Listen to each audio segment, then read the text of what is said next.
you want? Baggedmilk. Baggedmilk. Baggedmilk. Oh, I swear. Oh, Baggedmilk. And I'm hungry like Baggedmilk. How you doing, my friend? Well, man. Good. Last night's game is the reason why most Oiler fans, well, they try to control their emotions, right? From the start, even when the team was like 11-1 or whatever, there was always that they're not playing that. They're a little sloppy, and then you see games like last night. You're like, still 13-5.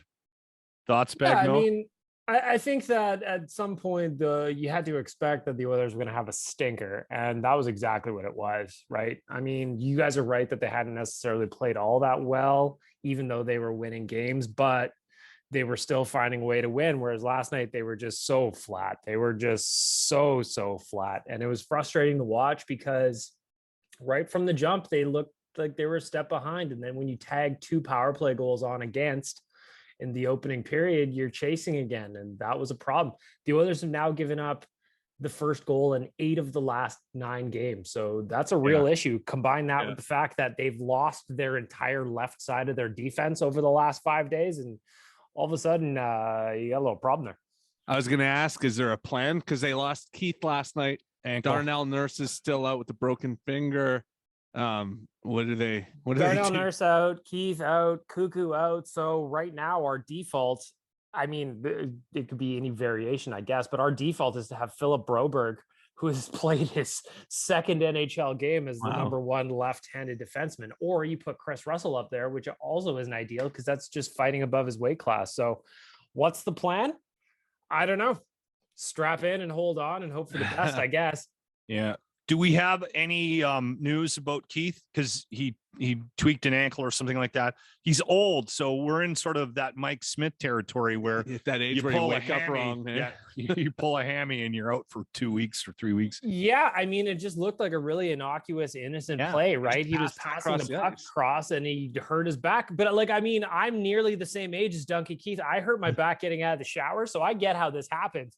But when you need that guy to be in the lineup right now, that's a problem. That was one of those injuries where we were trying to find the video last night as we were doing our thing at OilersNation.com, and just when it actually came up and when Zach found the clip, it just seemed like that's what hurt him. But again, like Locke said, that's an old man problem that we're gonna have to deal with. Not that we need to make things worse, but who's our starting goalie right now? Like, who is it? Skinner? I mean, you know what? This guy, Edmonton product, 3rd round draft pick of the organization a few years ago. You got to love the story. I don't necessarily know that the Oilers wanted to throw him in the deep end as they have over these last few weeks with Mike Smith, but he's played well, man. And I thought it was no surprise that he got a 3rd straight start last night, even though he got tagged with the loss and 4 goals against. I would not say he was the issue. I think the team in front of him didn't help him at all. How many 10 grade A chances did the Stars have over that game? And it was just, he did well. The score could have been way more out of hand had it not been for Stuart Skinner. Now, whether or not he can actually turn that into being a starting goalie and be consistent at this level remains to be seen. But based on the updates on Mike Smith, where it doesn't seem like he's really close to coming back, we kind of need him to be, because he'll be sharing the net with Mikko Koskinen here for the foreseeable future. I'm glad you mentioned that, because about the goals not being his fault, because he made 3 or 4 from when I was watching, because I pulled the pin about halfway through the 3rd, that he stood on his head for a couple, right? Sure. Yeah, 100%. And like I said, there was no, yes, if you look at the stats and you didn't watch the game, you would see Stuart Skinner's numbers and be like, oh, well, that's kind of a rough one for the goalie, but that's just not the reality of what happened. The Oilers left him hanging over and over again. And there was breakaways, there was odd man rushes, that he made all kinds of saves. And you know what? When you're giving up 5 power plays in a game, the reffing, that was a disaster in itself, but I'll just leave it. But when you give up 5 power plays a game and the Stars are just shelling you, it's hard to point your finger at the goaltender for that one. I've seen people compare him to maybe having a career of Laurent Brisebois, who used to play for the Oilers, plays for Vegas now, I think, right? Well, I mean, I would hopefully that's funny, right? Because the Oilers fans are just like, well, let's keep our expectations low. I'd like to shoot higher than Laurent Brossoit. If he turns into a backup goalie, wow, we're doing good. Yeah, I mean, like I'd like to set my sights a little higher than Laurent Brossoit, who's actually carved out a nice little career for himself, by the way. Yeah. But I think that Stuart Skinner probably has the skills to take this further. As we saw, like the game against the Jets, he was excellent. Against Chicago, he was fantastic. And again, last night he was not the issue. Yeah. All right. Desert Dogs tonight. They'll bounce back. We got to get McDavid started with his point streak again, too. Yeah, I mean, I guess that was one of the bummers last night. I mean, Connor McDavid, as it turns out, is human. He's not going to score a point in every single game, I suppose. But tonight is a good night to get him back on track and back in the point column against the Coyotes.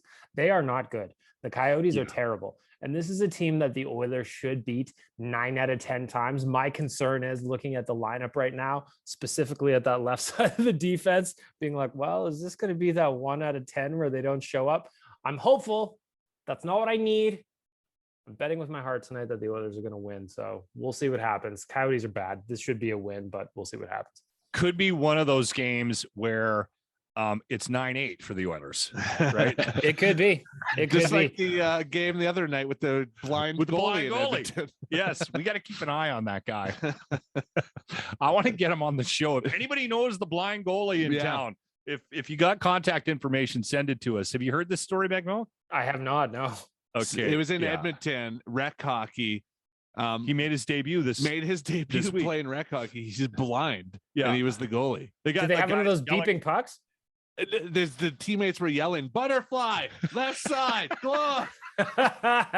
Yes. Awesome. I love this story. I'd love to be the other team because you could bug your goalie so much. I want him on. Yeah. We lost to the blind goalie. Yeah. You let in 8 goals. He only let in 9. We barely won. What's you your sack. excuse?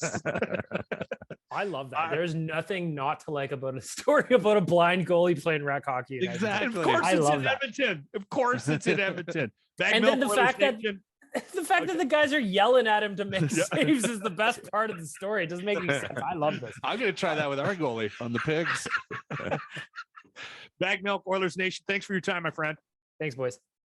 The Locker Room. Brought to you by Always Plumbing and Heating. Weekday mornings on 95.7 Cruise FM.